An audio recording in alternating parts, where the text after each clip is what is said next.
Everyone loves comic book movies. Well, at the very least, they love the good ones. And it seems like we've gotten a lot of them lately. The world of comic book movies, very recently, used to be a barren wasteland, littered with terrible adaptations by people who made point of fact not to read the material that their movies were based on, and neon nightmares that look like someone just ingested a bunch of glow sticks and then projectile vomited over a film set. That being said, even the best of these movies have dumb moments. Bear in mind, I'm not saying these movies I'm going to mention are bad. I'm saying they're great, but there might be an element or two in them that is just like real dumb. Spider-Man 2 is the best Spider-Man film. Let's not kid ourselves. Even if you like Andrew Garfield and Emma Stone more, which I do, this is the best of the series. It also has probably the best villain, Doc Ock. A regular man with octopus arms drilled directly into his spine for some reason that then take over his brain, because if the Spider-Man movies have proven anything, it's that science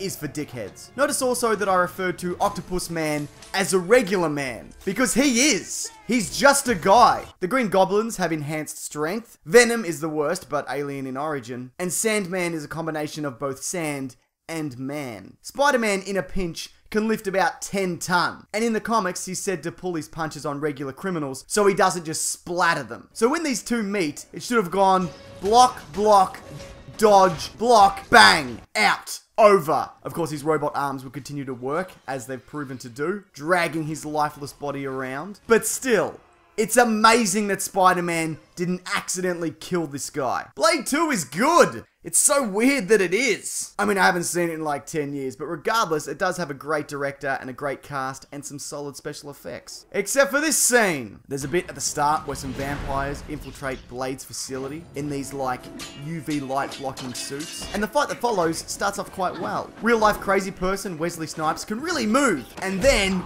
inexplicably, the action is intercut with some bizarre rubbery CGI. Why?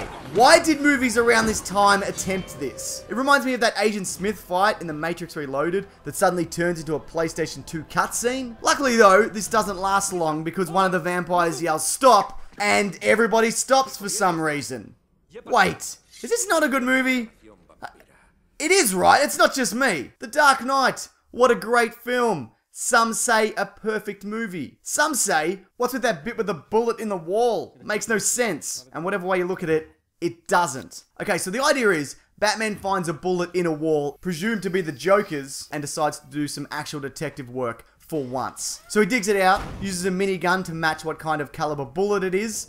It's that one, great. Then he digitally reconstructs it, where lo and behold, a fingerprint magically appears. Putting aside that this whole sequence is nonsense, and you can't digitally recreate a fingerprint by firing sonar at a broken bullet through a brick, how exactly would a print remain on a bullet as it went through a wall and shattered into dozens of pieces? Putting that aside, if the bullet was put into the clip, then the print would have only appeared on the casing, which would have been discarded when the gun was fired. So I guess Batman could have just found that on the floor and done away with all this nonsense. But putting that aside, let's say the Joker did this on purpose. Took a bullet out of the casing, put a fingerprint on it, then put it back very carefully without smudging it, with the idea that Batman would find it, and that would lead him to an apartment above where the mayor was to be assassinated. Now, it could just be a coincidence that Bruce Wayne happened to be there when all this unfolded, but if not, that is amazing that a person could set up a series of events built on the off chance that Batman has the fictional equipment required to get a fingerprint off a shattered bullet. But secondly, Batman should deduce that someone went to great lengths to get this print on the inside of a bullet casing, because he's supposed to be the world's greatest detective.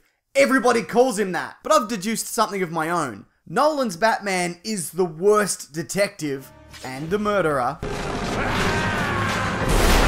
And whatever way you look at it, this scene is total nonsense. Thanks everyone, and if you like someone yelling about things that don't really matter, then why not check out the opposite of this video, great moments in terrible comic book movies. I'll link that below and at the end of this video, along with this video on why Aquaman is an awesome character. Also I have a podcast, it's called The Weekly Planet, it's out every Monday, and in that we talk about comics and movies and films. You can also find that linked below, or at the terrific comicbookmovie.com. But what do you consider a dumb moment from a good comic book movie? I have a bunch of these just bouncing around in my head, so I'll probably do another video like this, but in the meantime, if you want to let me know yours below, that would be great. Alright, thanks everyone, take care.